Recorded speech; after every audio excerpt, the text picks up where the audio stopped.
नहमदहू व नुसल्ली अला रसूलिहिल करीम अम्मा बाद फ़ाउज़ बिल्लाहि मिनश शैतानिर रजीम बिस्मिल्लाहिर रहमानिर रहीम। सरकार दो आलम नूर मुजस्सम हबीब रब्बे करीम सल्लल्लाहु अलैहि वसल्लम की बच्चों से मोहब्बत और मोहब्बत की तालीम। सरकार दो आलम सल्लल्लाहु अलैहि वसल्लम ख़ुद भी बच्चों से बेहद प्यार करते और दूसरों को भी बच्चों से प्यार करना सिखाते।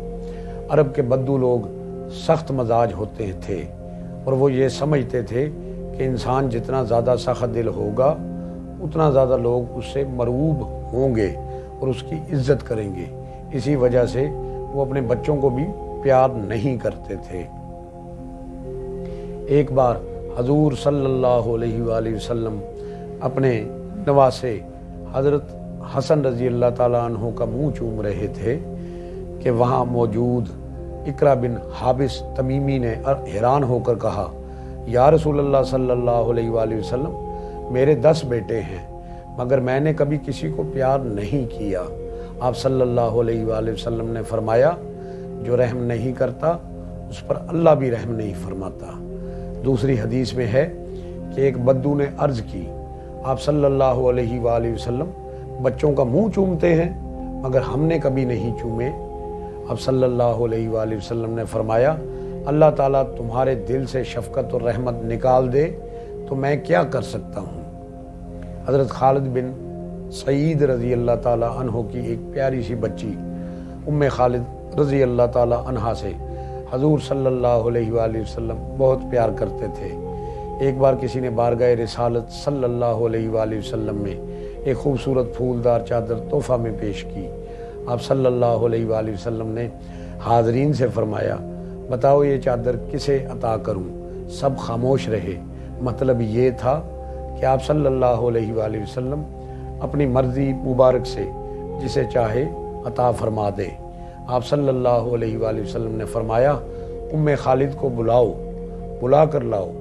जब वो आपकी खिदमत अक़दस में हाज़िर हुई तो आका व मौला सल्लल्लाहु अलैहि वसल्लम ने वो चादर उन्हें तोहफ़ा में दे दी और 2 बार फरमाया, इसे पहनकर पुरानी करो।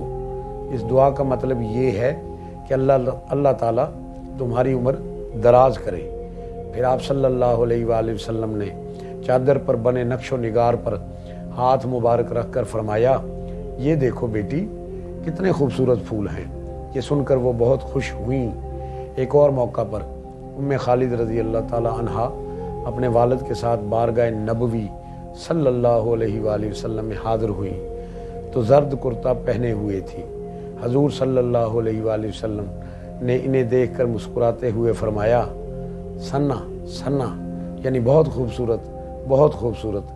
हबशी ज़ुबान में हसना को सना कहते हैं क्योंकि उम्मे खालिद की पैदाइश हबशा में हुई थी, इसलिए आप सल्लल्लाहु अलैहि वसल्लम ने इसी मुनासबत से हसना को हबशी तलफ़ुज़ में सना कहा। उम्मे खालिद रज़ी अल्लाह ताला अन्हा ये सुनकर बहुत खुश हुई। फिर वो मोहर नबूवत सल्लल्लाहु अलैहि वसल्लम से खेलने लगी तो उनके वालिद ने उन्हें झिड़क दिया। हजूर सल्लल्लाहु अलैहि वसल्लम ने फरमाया, इसे खेलने दो।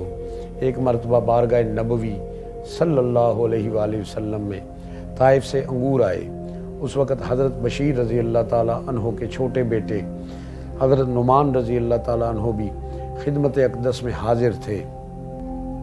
आका व मौला सल्लल्लाहु अलैहि वसल्लम ने अंगूरों के 2 खोशे इन्हें अता किए और फरमाया, एक तुम्हारा है एक तुम्हारी वालदा का है। हज़रत नुमान रज़ी अल्लाह ताला अन्हो ने रास्ते में अपना खोशा खा लिया। अंगूर बहुत मज़ेदार थे, उन्होंने दूसरा खोशा भी खा लिया। सज़ा के खौफ से वालदा से इसका जिक्र तक न किया। चंद दिन बाद जब ये बारगाह नबवी सल्लल्लाहु अलैहि वसल्लम में हाज़िर हुए तो हजूर सल्लल्लाहु अलैहि वसल्लम ने दरियाफ्त किया, नुमान, क्या तुमने वो अंगूर अपनी वालदा को दे दिए थे? अर्ज़ की, या रसूल अल्लाह सल्लल्लाहु अलैहि वसल्लम, नहीं दिए थे। आप सल्लल्लाहु अलैहि वसल्लम ने फरमाया, फिर वो अंगूर कहाँ गए? उन्होंने अर्ज़ की, वो मैंने खा लिए। आका करीम सल्लल्लाहु अलैहि वसल्लम उनसे नाराज़ ना हुए बल्कि आप सल्लल्लाहु अलैहि वसल्लम ने मुस्कुराते हुए नुमान के कान पकड़े और प्यार भरे लहजे में फरमाया, اے دھوکے باز۔ اللہ پاک سے دعا ہے اللہ ہمیں بچوں سے پیار کرنے کی توفیق عطا فرمائے اور نبی پاک صلی اللہ علیہ وآلہ وسلم کی پیاری پیاری سنتیں اپنا کر اپنی زندگیوں کو نکھارنے کی توفیق عطا فرمائے، آمین۔